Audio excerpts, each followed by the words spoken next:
of that, grew a little embarrassed and sat back down, but she could not restrain herself from talking to everyone around her.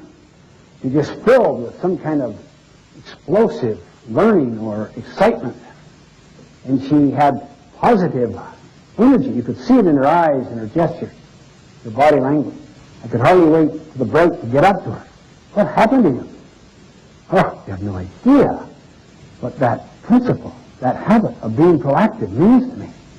I'm the full-time nurse to the most miserable, ungrateful character you can imagine. He doesn't even acknowledge me, let alone show any form of appreciation. The other full-time nurses feel just like I do. We almost sit around and talk about his demise.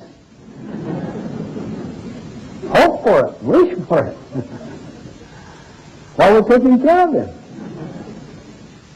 And for you to have the gall to suggest that I chose to be miserable? Come on. I didn't choose it. He made me.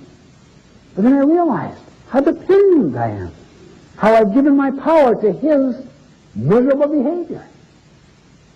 He said, as soon as I swallowed that big, thick, bitter pill, and it hit, and I realized, wait a minute, if I chose to be miserable, I can choose otherwise.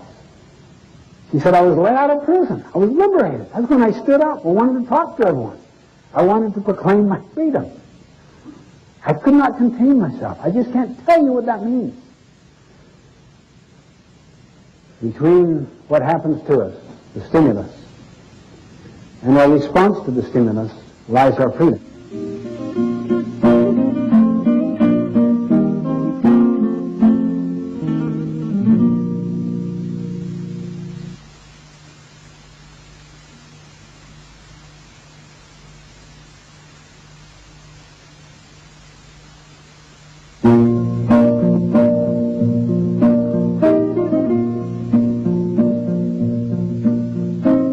Behavior and our actions flow from our paradigm.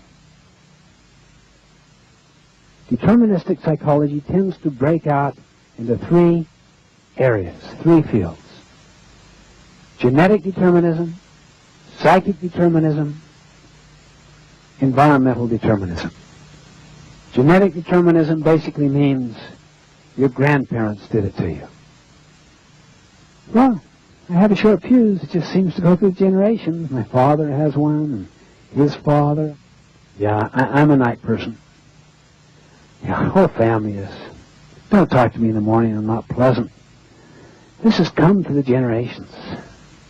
You see, what if I had a predisposition because of my genetic makeup? Okay? That is the stimulus. Between that and our response to it is our freedom to choose our response. So what would we do? We'd adopt a lifestyle so that it didn't activate that genetic tendency, so that our lives were not made dysfunctional from it.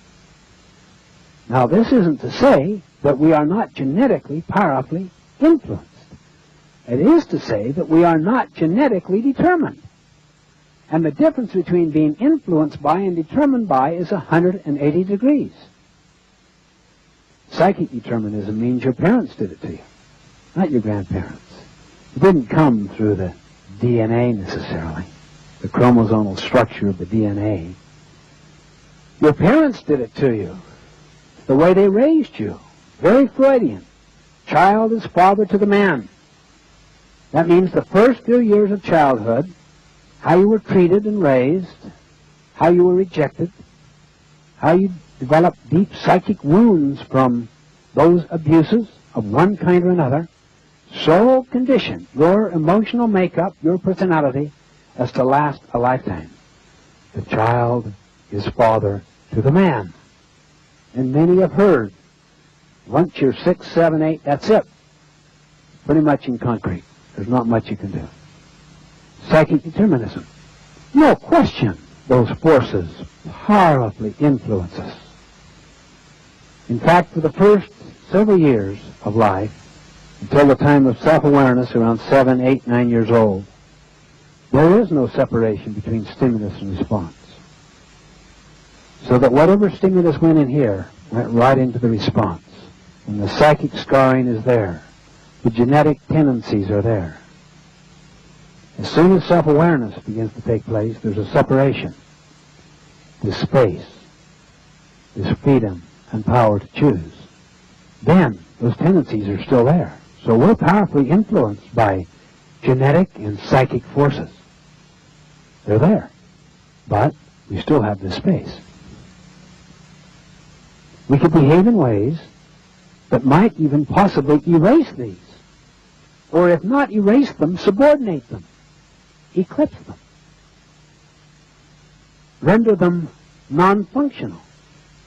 They still may be there to some degree. Possibly it could be erased through different kinds of therapies. The point is, you still have this freedom to choose.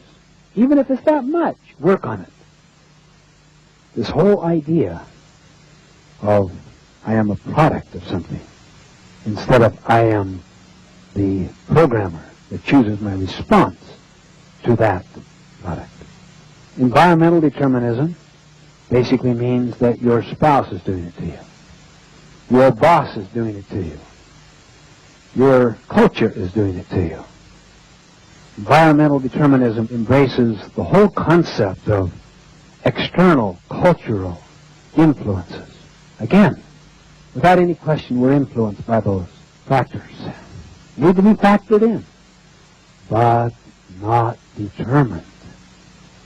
That's why habit 1 is the habit of personal vision. You can choose your response by the exercise of that freedom, that power to choose, the highest of the powers. In that space are 4 human endowments: self-awareness, imagination, conscience,